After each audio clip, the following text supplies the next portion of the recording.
શિવાની આ તો શું કરે છે? આ રહી ગયું, જો આ રહી ગયું. આ કાચ ઉપર વ્યવસ્થિત પોતા માર. આ રહી ગયું છે. ભગવાનનું મંદિર સાફ કરવાના આપ્યું છે. થતી થતી શું કરીશ? ના ના, અમાર છોકરીઓ હારી હતી, લમણા નહોતા લેવા પડતા, તારા જેવા તા બધા છો.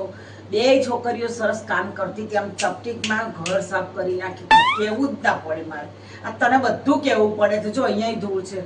વ્યવસ્થિત પોતામાં ડબલ વાર એવું પોતામાં સાબુ પૂજા કર તો વ્યવસ્થિત સારું કામ થાય. ચલ કામ કર, ઘડીએ ઘડીએ કહેવાનું ના હોય. હેલો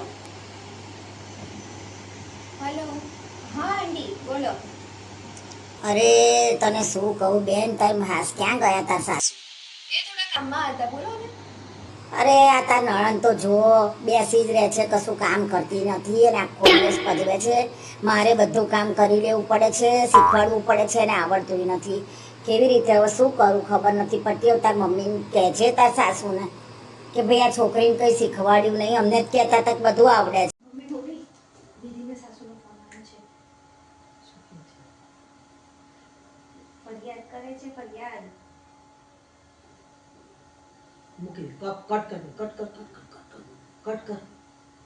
છોકરીને તો કઈ ના કેવું પડે, કઈ શીખવાડવું ના પડે ને તું તો આમ કરે ને તું તો તેમ કરે. સાસુનો ફોન આવ્યો તો કહેતા હતા કે કઈ નથી કરતી, કઈ શીખવાડતા હોય તો તમે